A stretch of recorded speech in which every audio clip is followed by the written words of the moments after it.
الحمد للہ الذی ذی العزت والعلا والصلاة والسلام علی سید الانبیاء شمس الضحیٰ بدر الدجا نور الہدا منبع الجود والعطا اما بعد اعوذ باللہ من الشیطان الرجیم بسم اللہ الرحمن الرحیم لن تنالوا البر حتی تنفقوا مما تحبون صدق اللہ العظیم و صدق رسولہ النبی الکریم۔ درود پاک پڑھیے۔ الصلاۃ والسلام علیک یا سیدی یا رسول اللہ وعلی آلک واصحابک یا سیدی یا حبیب اللہ۔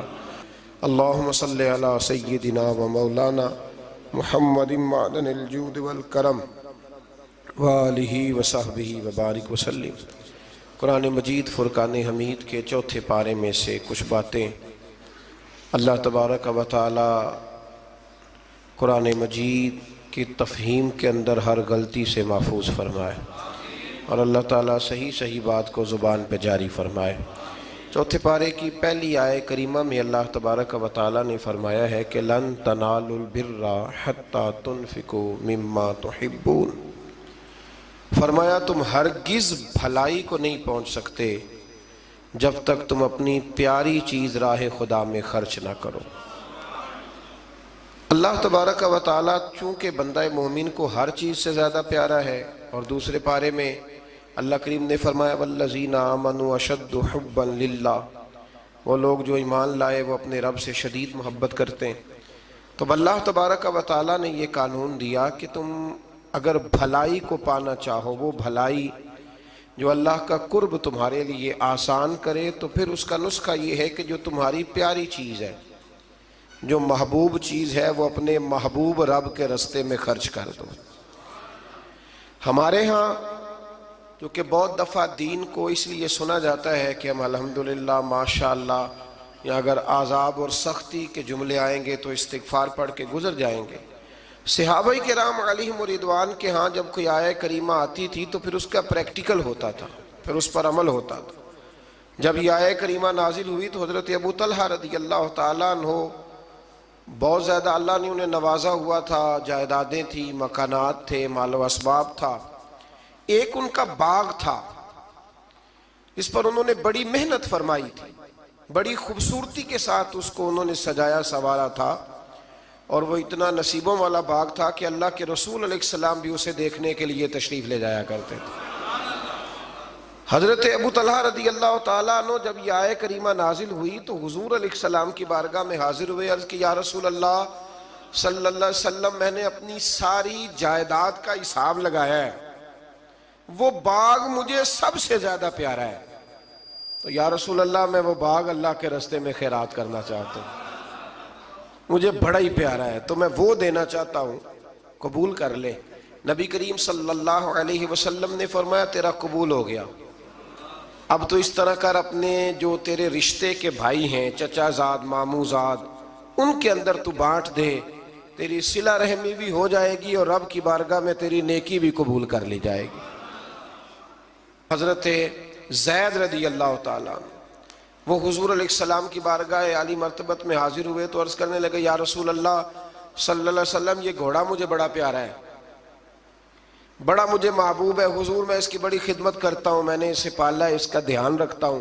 کچھ جانوروں سے پیار ہو جاتا ہے نا۔ عرض کرنے لگے یا رسول اللہ یہ مجھے بڑا ہی پیارا ہے، بڑا پیارا۔ حضرت زید عرض کرتے ہیں تو یا رسول اللہ یہ قبول کر لیں۔ حضرت زید بن حارثہ نے جب یہ کہا تو حضور نے فرمایا میں نے قبول کر لیا۔ کہا حضور چونکہ رب فرماتے ہیں پیاری چیز دو تو یہ مجھے سب سے زیادہ پیارا ہے، تو لہٰذا میں پیش کرتا ہوں، قبول کر لیا جائے۔ رسول کریم نے ان سے قبول فرما کے نہ تو انہی کے بیٹے حضرت اسامہ بن زید کو دے دیا۔ تو وہ عرض کرنے لگے یا رسول اللہ صلی اللہ علیہ وسلم، میں نے تو اللہ کے راستے میں دیا تھا، تو حضور نے فرمایا تیرا ہو گیا نا، تو نے اللہ کے راستے میں دیا تھا تو میں نے قبول کر کے اللہ کے بندے کو دے دیا ہے۔ حضرت عمر بن عبدالعزیز رحمۃ اللہ تعالیٰ علیہ نے شکر کی بوریاں منگایا کرتے تھے،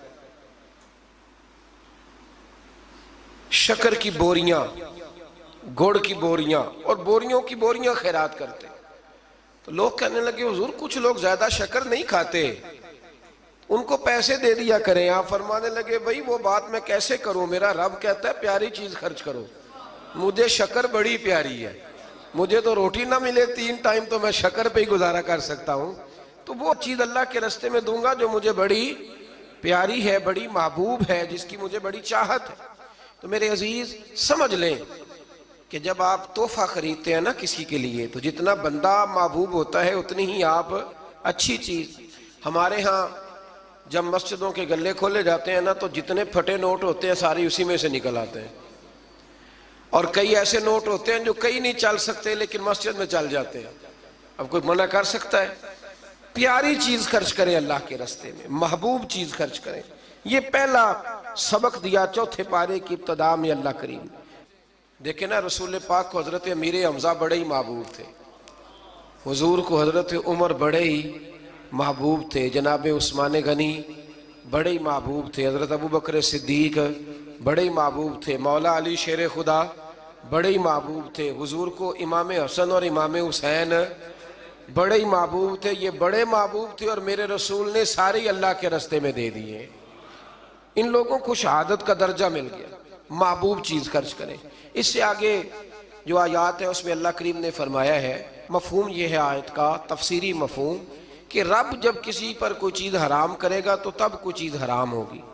اگر اپنی مرضی سے کوئی شخص کسی چیز کو استعمال نہیں کرتا تو اس کا معنی یہ نہیں کہ وہ چیز حرام ہو گئی. ہوا یہ تھا کہ حضرت یعقوب علیہ السلام اونٹ کا گوشت نہیں کھاتے تھے, اونٹنی کا دودھ نہیں پیتے تھے, اپنی طبیعت کے لحاظ سے استعمال نہیں کرتے تھے. تو بنی اسرائیل والوں نے یہ کہنا شروع کر دیا کہ دیکھیں پرانی امتوں میں یہ نہیں تھا تو حضور علیہ السلام کی قوم یہ کیوں استعمال کرتی ہے. تو اللہ کریم نے سورہ آل عمران میں اور چوتھے پارے میں وضاحت کر دی کہ کوئی اگر اپنی مرضی سے کوئی چیز استعمال نہیں کرتا تو اس کا مطلب یہ تو نہیں کہ وہ چیز حرام ہو جاتی ہے. تو اس سے آگے بڑھ کے پھر اللہ تبارک و تعالی نے مکہ مکرمہ کی فضیلت بیان کی اور فرمایا کہ ان اول بیت وضع للناس, بے شک پہلا گھر جو لوگوں کے لیے بنایا گیا, للذی ببکۃ مبارکا وہدی للعالمین, فرمایا پہلا گھر جو لوگوں کے لیے بنایا گیا وہ مکہ مکرمہ میں اور ہے بڑی برکت والا, اور وہ ہے اللہ کا گھر, اور لیکن ساری کائنات کو ہدایت وہ گھر عطا کرتا ہے. گویا جو اس کے راستے پہ چل پڑتا ہے وہ ہدایت کے راستے پہ چل پڑتا ہے. پھر اللہ تبارک و تعالی نے آگے جا کر کے اہل کتاب کی کچھ ایسی چیزوں کا ذکر فرمایا جن چیزوں کو انہوں نے بلا وجہ اپنے اوپر طاری کر لیا تھا. یہاں اہل کتاب سے مراد یہودی بھی ہیں اور عیسائی بھی ہیں.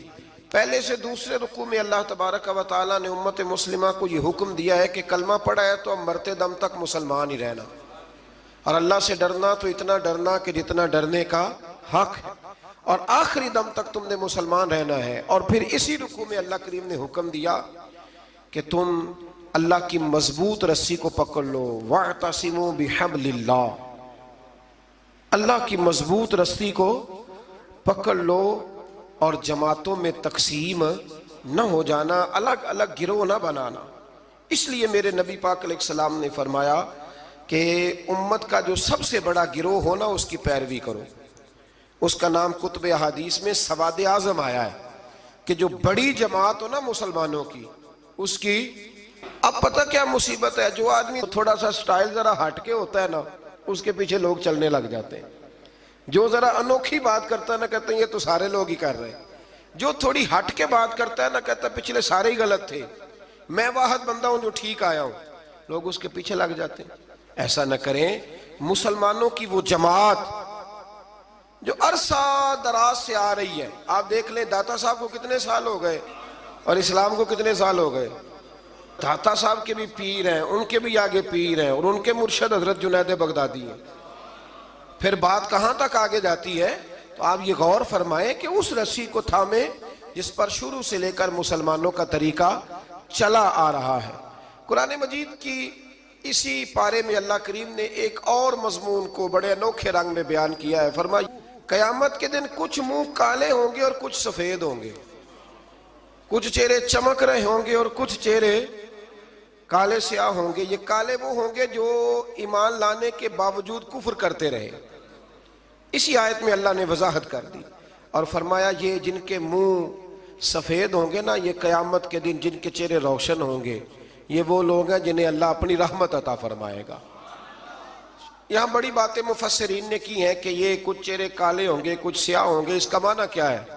تو مفسرین کرام ایک پورے گروہ نے، ایک پوری جماعت نے ذکر فرمایا ہے کہ دنیا میں نا کچھ چیزیں دلوں میں چھپی ہوئی ہیں جو ظاہر نہیں ہو رہی، قیامت میں ظاہر ہو جائیں گی۔ دلوں میں چھپی ہوئی ہیں، قیامت کے دن وہ چیزیں ظاہر ہو جائیں گی۔ اگر دلوں میں ایمان چھپا ہے تو قیامت کے دن چہرے چمکنے شروع ہو جائیں گے، اور اگر دلوں میں نفاق چھپایا نا لوگوں نے، سامنے کچھ کہتے ہیں اور پیٹھ کے پیچھے کچھ اور کہتے ہیں، تو وہ بھی قیامت کے دن نمایاں ہو جائے گا۔ چہروں میں بڑا کچھ ہوتا ہے، چہروں کے اندر بڑا کچھ ہوتا ہے۔ حضرت سلطان باؤ رحمۃ اللہ تعالیٰ علیہ ارشاد فرمایا کرتے تھے کہ دل کالے نالو منہ کالا چنگا جے کوئی رمز پچھانے۔ دل کالے نالو منہ کالا چنگا جے کوئی رمز پچھانے۔ اگر اس پر غور کرے نا تو منہ چمکانے سے بہتر ہے کہ دل چمکایا جائے، دل روشن کیا جائے۔ اور میرے رسول کریم علیہ السلام نے ولی کی علامت بیان کی ہے، فرمایا ولی اسے کہتے ہیں جس کو دیکھتے ہی رب یاد آ جاتا ہے۔ ایک ہوتا ہے آرٹیفیشل حسن، وہ بھی یاد آتا ہے نا، آج کل آپ کو پتا ہے لوگوں نے کیا ہوتا ہے، اس میں نورانیت نہیں ہوتی۔ میں اکثر کہا کرتا ہوں کہ ریاکاری اصل میں اداکاری ہوتی ہے، تو جب بندہ اداکار ہوتا ہے تو اس میں کوئی حسن نہیں ہوتا۔ جب بندہ اندر سے اس کی طبیعت معصوم ہوتی ہے نا، اندر سے وہ نفیس ہوتا ہے، وہ اچھی سوچ والا ہوتا ہے، تو وہ جو اندر کی روشنی ہوتی ہے وہ باہر بھی آ جاتی ہے، پھر چہرہ چمکتا ہے، پھر اس میں روشنی آتی۔ نبی کریم علیہ السلام کا ایک فرمان ہے، حضور فرماتے ہیں رات کو جو آدمی تہجد پڑھے گا نا کمروں میں چھپ کے، اسے سویرے بتانا نہیں پڑے گا کہ میں نے پڑھی ہے، فرمایا اس کا چہرہ ہی بتائے گا کہ رات اس نے اپنے رب کی عبادت کی ہے۔ تو چہرے بڑا کچھ بتایا کرتے ہیں۔ تو قیامت میں بھی کچھ چہرے چمکیں گے اور کچھ کالے سیاہ ہوں گے۔ انشاءاللہ اللہ فضل فرمائے گا تو اہل حق کے چہرے چمکیں گے، اللہ فضل ہی فرمائے گا، کرم فرمائے گا۔ پھر دیکھیے دوسرے سے تیسرے رکوع میں اللہ کریم نے نا اس امت کی فضیلت بیان کی، فرمایا کنتم خیر امت اخرجت للناس، فرمایا تم بہترین امت ہو، تمہیں اللہ تبارک و تعالیٰ نے لوگوں کی بھلائی کے لیے پیدا فرمایا ہے۔ اے رسول کریم کی امت تم ایک بہترین امت ہو۔ دنیا میں سب سے کمزور شخص پتہ کون ہوتا ہے؟ جسے یہ پتہ ہی نہیں ہوتا کہ میرا مقام کیا ہے۔ اگر پتہ چل جائے نا میرا مقام کیا ہے تو جینا آسان ہو جائے۔ یعنی ایک آدمی استاد ہے، ٹیچر ہے، اور جب وہ چھوٹی حرکت کرتا ہے نا تو پتہ لگتا ہے کہ اسے پتہ ہی نہیں کہ میرا اصل میں مقام کیا ہے۔ تو استاد ہے، تیرا سٹیٹس ہے، تیرا معیار ہے، اتنی چھوٹی بات تو کر گیا۔ بہت بڑا آدمی، وزعدار آدمی، وہ جب چھوٹی بات کرتا ہے تو محسوس ہوتا ہے کہ نہیں باتوں میں ہی بڑا ہے، باقی اس کے پاس کوئی چیز موجود نہیں ہے۔ امت مسلمہ بڑی امت ہے، جب یہ چھوٹی بات کرتی ہے نا، چھوٹی بات۔ میں ملک سے باہر تھا تو وہ سنگیوں کو، ہمارے مسلمانوں کو کچھ مسئلہ بن گیا، ان کی ڈیوٹی ہے سارا دن غیروں کی تعریفیں کرنا، سارا دن تعریفیں کرتے ہیں۔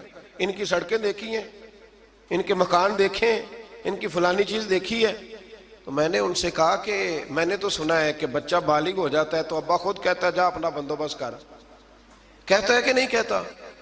تو میں نے کہا یہ تو نکال دیتے ہیں بچوں کو، بچے اپنا بندوبست کر لیتے ہیں اور ابا جی کا بندوبست کوئی بھی نہیں کرتا۔ 2-3 مہینے یورپ میں بوڑھا اندر مر جاتا ہے تو پھر باہر خبر آتی ہے کہ مر گیا، جب بدبو گلی میں آنے لگتی۔ یہ معیار ہے۔ سڑکیں پکی ہیں، اس میں کوئی شک نہیں، مکانات اچھے ہیں، قانون کی پابندی ہے، لیکن میرا مسلمان جب وہاں جاتا ہے اشارہ نہیں توڑتا، تو اگر یہاں بھی نہ توڑے تو قانون یہاں بھی صحیح ہو سکتا ہے۔ لیکن جو بندہ وہاں سے پیسے کما کے آتا ہے نا، وہ کہتا اب اشارہ نہ توڑو تو پتہ کیسے چلے گا کہ میں وہاں سے آیا ہوں۔ تو بھائی آپ بہترین لوگ ہیں، آپ چھوٹی بات کیوں کرتے؟ آپ بہترین لوگ، آپ تھوڑا اونچا بیٹھ کے بات کریں، آپ کا ایک سٹیٹس ہے، مومن کا ایک مقام ہے۔ میرے نبی کریم صلی اللہ علیہ رسول کریم علیہ السلام بیت اللہ شریف میں کھڑے تھے، کعبہ معظمہ کے سامنے۔ حضور نے بیت اللہ شریف کی طرف دیکھ کے فرمایا، یہ ترمذی کی حدیث ہے، حضور فرمانے لگے کعبے تیری بڑی عزت ہے، پر جو بندہ میرا کلمہ پڑھ لیتا ہے نا، بندہ مومن، اس کی عزت اللہ کی نظر میں کعبے سے بھی زیادہ ہے، وہ زیادہ قابل اعزاز ہے۔ اب اس کو سمجھنا چاہیے نا کہ جس نے حضور کا کلمہ پڑھا اس کا ایک اعزاز ہے، یہ چھوٹی بات نہیں کر سکتا۔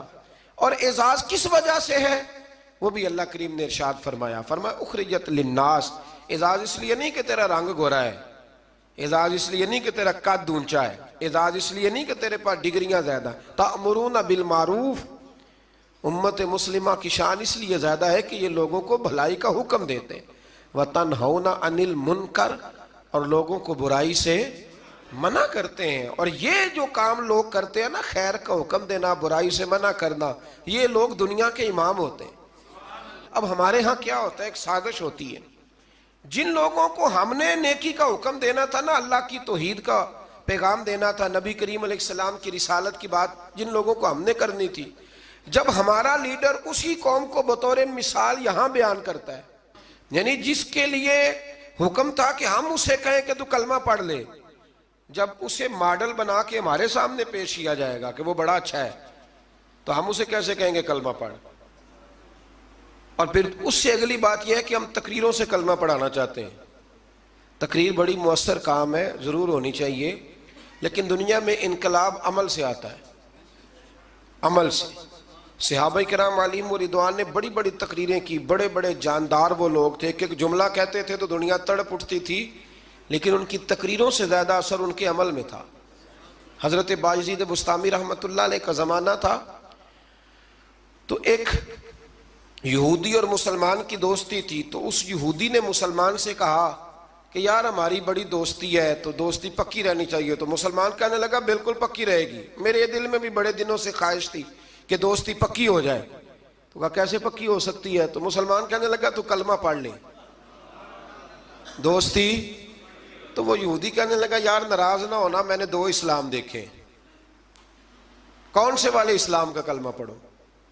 اس نے کہا 2 اسلام۔ کہنے لگا ایک اسلام تیرا ہے، ایک حضرت بایزید بسطامی کا ہے، میں اور تو کٹھے رہتے ہیں، نماز کا وقت ہوتا ہے تو بھی بیٹھا رہتا ہے، میں بھی بیٹھا رہتا ہوں نماز، اور ادھر اگر شراب کی مجلس چلتی ہے تو میں جاتا ہوں تو معاذ اللہ تو بھی چلا جاتا ہے، اگر کوئی فحاشی اور یعنی کا کام ہے میں جاتا ہوں تو بھی چلا جاتا ہے، تو اگر ایک لفظ ہی مجھ سے کہلانا ہے، ایک جملہ ہی کلمے کا، تو میں کہہ دیتا ہوں، لیکن اگر تو مجھے اس اسلام کی دعوت دیتا ہے نا جو حضرت بایزید بسطامی کا ہے، حضرت بایزید بسطامی کا بھی ایک اسلام ہے، وہ شخص اٹھتا ہے تو پتہ چلتا ہے کہ مصطفیٰ کا غلام ہے، وہ بیٹھتا ہے تو پتہ چلتا ہے یہ کسی کا بنا ہوا ہے، یہ رکتا ہے، آتا ہے، جاتا ہے تو اس کے وجود سے شعائیں چھلکتی ہیں، محسوس ہوتا ہے کہ اس پر رنگ اپنا نہیں، اس پر محمد عربی کا چڑھایا ہوا رنگ ہے، تو نظر آتا ہے۔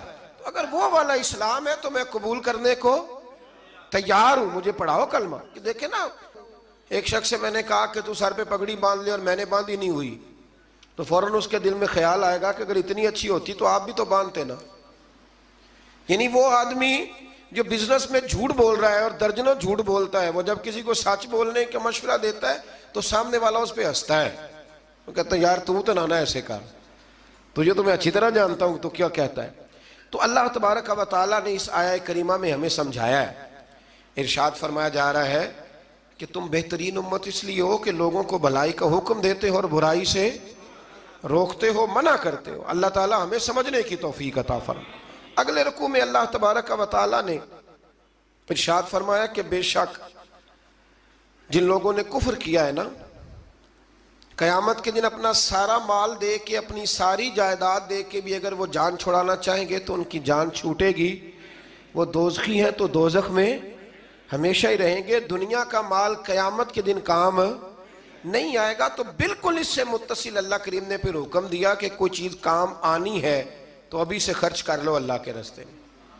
مطلب ہمیں امید ہوتی ہے کہ میرا بچہ پڑھ کے بخشوائے گا، میرے نام پہ خیرات کرے گا، تو میاں جتنی تو نے کی ہے اپنے لیے اتنی اس نے کرنی ہے نا، تو نے پتہ ہی ہے نا تو نے کیا دیا ہے، تو آپ میرا اور آپ کا بیٹا ہی ہے نا۔ تو اللہ تبارک و تعالیٰ نے یہاں حکم ارشاد فرمایا کہ خود اپنے لیے کر لو جو کچھ کرنا ہے۔ اور پھر ایک اور عادت یہاں اللہ کریم نے انسان کی بیان فرمائی اسی پارے میں، ارشاد فرمایا کہ اسے تھوڑی سی خوشی ملتی ہے تو راضی ہوتا ہے، اور ذرا سی تکلیف پہنچتی ہے تو شکوے کرنے لگ جاتا ہے. میں اکثر کہا کرتا ہوں کہ جو نعمتیں بن مانگے مل گئی ان کا شکریہ کوئی نہیں، اور جو نہیں نہ ملی ہوئی اس کا رونا ہے. یعنی ایک شخص کے پاس سارا کچھ ہے، بیٹیاں بھی ہیں، جائیداد بھی ہے، مکان بھی ہے، اور تندرستی بھی ہے، علم بھی ہے، بیٹا کوئی نہیں، تو اس سے جب بھی آپ ملیں گے نا تو کہے گا دعا کرو اللہ مجھے بیٹا دے دے. تو خدا کے بندے باقی نعمتوں کا بھی تو ذکر کرنا جو اللہ نے دی ہوئی ہے. میں کہا کرتا ہوں کہ 360 ہڈیاں وجود میں ہیں، تو جس کا گھٹنا درد کرتا ہے نا آپ اس سے پوچھیں نا کیا حال ہے تو 359 کا ذکر نہیں کرتا، وہ جو 60ویں درد کرتی ہے اسی کا نام لیتا ہے، کہتا ہے یہ گھٹنا ٹھیک ہو جائے تو باقی ساری خیر ہے. تو اللہ فرماتے ہیں ذرا تکلیف دیں تو یہ شکوے کرنے لگتا ہے. زندگی اپنے رب کے حوالے کر دیں، سکھی ہو جائیں گے. آپ یقین کریں ویسے بھی جان اسی کی ہے، اسی کی ہے. ہم تو اپنی مرضی سے مر بھی نہیں نہ سکتے، اپنی مرضی سے مرے تو خودکشی حرام ہے، اس کی مرضی سے مرے تو وہ شہادت کا درجہ عطا کر دیتا ہے. وہ کہتے تم مار ہی نہیں سکتے چونکہ مرے جو میری مرضی سے ہو، لہٰذا اس کے سپرد کر دیں. آگے اللہ تبارک و تعالیٰ نے نا جنگ احد میں مسلمانوں کے ساتھ جو معاملہ پیش آیا نا، بظاہر مسلمان تھوڑا سا پیچھے ہٹے، کفر کو وقتی طور پر غلبہ ملا. یہ ذرا تھوڑے تھوڑے مسلمانوں کے حالات خراب ہوتے ہیں تو لوگ پریشان ہو شاید یہ ہمیشہ کے لیے، ایسا نہیں ہے. بلکہ جہاں بھی آپ پیچھے جاتے ہیں نا، جو آدمی پیچھے جایا کرتا ہے نا وہ تیز دوڑنے کے لیے جایا کرتا ہے. جب وہ پیچھے جاتا ہے تو اس کا مطلب ہے اب تیز دوڑ کے آئے گا، یہ یاد رکھیں. اور جب آپ سمجھیں نا کہ گھٹن زیادہ ہو گئی ہے تو پھر سمجھ لیں اب آندھی بھی تیز ہی آئے گی. یہ اصول ہے. اگر کبھی آزمائش زیادہ آتی ہے تو پھر اللہ آسانی بھی زیادہ عطا فرماتا ہے. تو مسلمانوں کو ذرا کمزوری ہوئی تو پریشان ہو گئے، تو رب کریم نے فرمایا پریشان نہ ہو، وہ وقت نہیں تمہیں یاد والا قد نصرکم اللہ ببدر وانتم اذلہ، جب ہم نے تمہاری بدر میں مدد کی تھی حالانکہ تم کمزور تھے. اب تو تم ہزاروں میں ہو تو 313 تھے، رب نے تمہاری مدد فرمائی تھی. فرمایا احد میں اگر مشکل آ گئی ہے تو پریشان نہ ہو، اللہ اگلے میدانوں میں بھی تمہاری ضرور مدد فرمائے گا. پھر اسی پارے میں اللہ کریم نے نا دوڑنے کا حکم دیا ہے. فرمایا دوڑو. کس طرف؟ فرمایا وَسَارِعُوا إِلَىٰ مَغْفِرَةٍ مِّن رَبِّكُمْ، دوڑو دوڑو دوڑو اپنے رب کی بخشش کی طرف دوڑو. اور کدھر دوڑو؟ فرمایا وَجَنَّةٍ أَرْضُهَا السَّمَاوَاتُ وَالْأَرْضُ، اس جنت کی طرف دوڑو جس کی صرف چوڑائی زمین اور آسمان کے برابر ہے. اللہ کریم نے چوڑائی بتا دی. فرمایا جنت کی چوڑائی اتنی ہے جتنے زمین و آسمان ہے. تمہیں چوڑائی بتا دیا، باقی لمبائی کا حساب کرتے رہنا. اور میرے رسول کریم علیہ السلام نے تو جنت کا مضمون سمیٹا تو حضور نے جملوں میں حد ہی کر دی. بڑی نعمتیں بیان کر کے نا، بڑی نعمتیں بیان کر کے حضور فرمانے لگے اللہ نے تمہارے لیے بڑا کچھ بنایا ہے، اور اتنا کچھ بنایا ہے نہ کسی آنکھ نے دیکھا، نہ کسی کان نے سنا، اور نہ تمہارے دل پہ کبھی خیال ہی گزرا ہوگا، جو نعمتیں رب نے تمہارے لیے جنت میں تیار کی ہوئی. تو اس میں اللہ تبارک و تعالیٰ نے اس بات کی طرف بھی ذکر فرمایا. پھر اسی پارے کے اندر اللہ کریم نے غصہ پینے والوں کو اور معاف کرنے والوں کو کہا کہ یہ وہ والی نیکی ہے جو اللہ کو بڑی پسند ہے. ہمارے زمانے میں غصہ پینے والی عمر آتی کوئی نہیں. چھوٹی عمر میں کہتے ہیں بچہ اس لیے ضدی ہے، جوان ہو جائے تو کہتے ہیں خون گرم ہے، بوڑھا ہو جائے تو کہتے ہیں انہوں پتہ ہی نہیں لگتا. تو بھئی یہ بتائیں پھر درگزر کی عمر کون سی ہے؟ بچہ تھا تو ضدی تھا، اور جوان تھا تو خون گرم تھا، بوڑھا ہو گیا تو اب چڑچڑا ہو گیا. تو بھئی معاف کرنے کی عمر کون سی ہے؟ میرے رسول کریم علیہ السلام نے زندگی میں دکھ زیادہ دیکھے. حضور فرماتے ہیں جتنا مجھے ستایا گیا کسی کو نہیں ستایا گیا. حضرت جابر ابن عبداللہ فرماتے ہیں میں نے اپنے محبوب کو جب بھی دیکھا مسکراتے ہی دیکھا اور معاف کرتے ہی دیکھا. تو مہربانی فرمائیں والکاظمین الغیظ والعافین عن الناس، غصہ پینے والے، لوگوں کو معاف کرنے والے. واللہ یحب المحسنین، فرمایا یہ وہ نیکوکار ہے جن سے اللہ محبت فرماتا ہے. غصہ پینے والوں اور معاف کرنے والوں سے اللہ محبت فرماتا ہے. پھر آگے انہی آیات کے اندر اللہ تبارک و تعالیٰ نے مسلمانوں کو یہ حکم دیا ہے کہ جب تم سے کوئی غلطی ہو جائے، جب تم بھول جاؤ، تو پھر تم اپنے رب کی بارگاہ میں معافی مانگو، اور جب تم معافی مانگو گے اللہ تبارک و تعالیٰ اپنے فضل سے تمہیں معاف فرما دے گا۔ پھر اللہ تبارک و تعالیٰ نے بڑی شرح و بسط کے ساتھ اس بات کا ذکر فرمایا، تفصیل کے ساتھ۔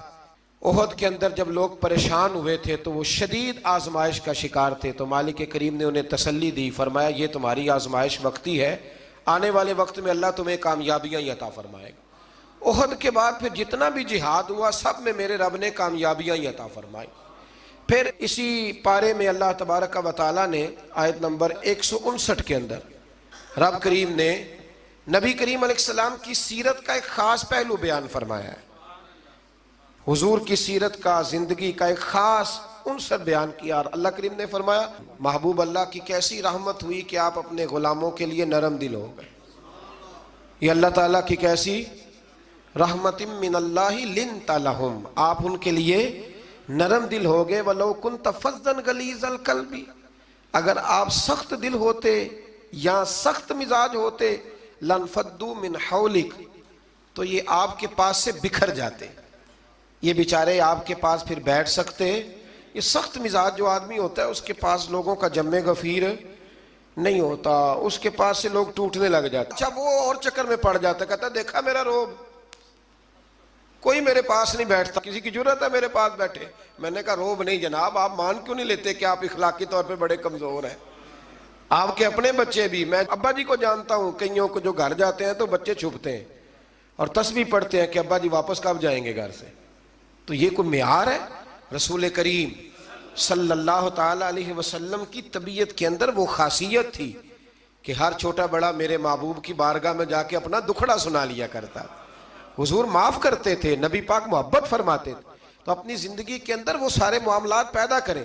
ہم خوابوں کی دنیا میں زندہ رہتے ہیں کہ چلو ٹھیک ہے جی میرا بڑا روب چل رہا ہے، کوئی آدمی میرے قریب نہیں بیٹھتا، تو یہ کوئی کمال نہیں۔ نبی پاک علیہ السلام کی سیرت کا کمال یہ ہے کہ حضور تک رسائی آسان تھی، ہر آدمی اپنی بات بڑی آسانی کے ساتھ حبیب کریم کی بارگاہ میں عرض کر لیتا تھا۔ ایک آیت ہے جی جو آپ نے بڑی ضروری یاد رکھنی ہے، یہ آیت نمبر 179 ہے، اس پر آپ نے ضرور توجہ کرنی ہے، ضرور غور کرنا ہے۔ ایک چھوٹا سا مسئلہ لوگ بڑا اس کو الجھا دیتے ہیں، اللہ کریم نے اس آیت کریمہ میں اس کا بھی بیان فرمایا ہے۔ اسی پارے میں سورہ آل عمران میں فرمایا وَمَا كَانَ اللَّهُ لِيُطْلِعَكُمْ عَلَى الْغَيْبِ وَلَكِنَّ اللَّهَ يَجْتَبِي مِن رُّسُلِهِ مَن يَشَاءُ، فرمایا اللہ کی یہ شان نہیں کہ عام لوگوں کو غیب کا علم دے، لیکن اپنے رسولوں میں سے جسے چاہتا ہے اسے چن لیتا ہے۔ عام لوگوں کو اللہ اپنے غیب پر مطلع کرتا، لیکن اپنے رسولوں میں سے جسے چاہتا ہے اسے، یہ ایک سورہ آل عمران ہے، کوئی کسی تفسیر میں آپ نہ جائیں، سادہ ترجمہ کسی کا کیا ہوا پڑھ لیں، عام لوگوں کو اللہ غیب پر اطلاع دیتا نہیں، لیکن اپنے رسولوں میں سے جس کو چاہتا ہے اسے چن لیتا ہے۔ حضرت عمر فاروق فرماتے ہیں رسول کریم کے علم پر کچھ منافقین نے اعتراض کیا کہ ہم پیچھے نمازیں پڑھتے ہیں انہیں ہمارا علم نہیں، تو کہتے ہیں نبی کریم منبر پر بیٹھے فجر کے بعد، تو فرمایا پوچھو کیا پوچھنا ہے۔